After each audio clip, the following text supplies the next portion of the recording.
Со долг од над 3,5 милиони евра и блокирана жиро сметка, Охридската општа болница е пред финансиски колапс.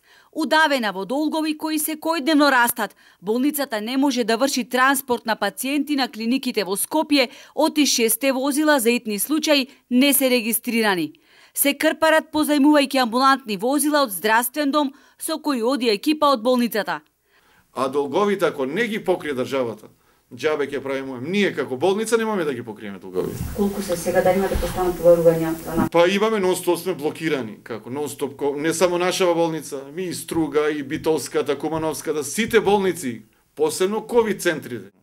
Меѓутоа не е само кревет, ние треба да испорачаме и услуга, а добри лекови, добри потрошен хируршки материјал, опрема нова, реновирање на болницата.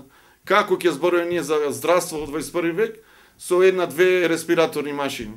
Сега добивме пред 2 години доволен број на респираторни машини. Бараме, вели Балев, како здравствена установа да се споиме со здравствениот дом под иста капа, како што беше порано. Оти воспротивно, не ќе можеме глава да дигнеме.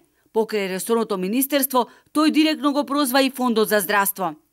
Болниците кај што имате лежачки пациент, сите се го загуба до еден.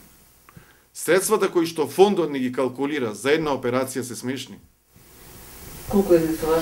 Па ево сега ќе ви кажам, значи една операција на камен во бубрек со кршен со најсовремена опрема моментално, ласер и аспиратори, све нас фондов ни го калкулира 450 евра, да речам, 30.000 денари. Истата операција дојде во приватна болница е 2.000 евра. Ние во старт, значи, од било која операција сме во загуба. Столб на здравството е државното здравство. Нема секој пари да се лечи во приватните клиники, вели Балев, на кого му тежи и недостатокот на кадар. Од 520 вработени во болницата, само 70 се лекари специјалисти. Најголем број од вработените се немедицински кадар со потполно несоодветно образование.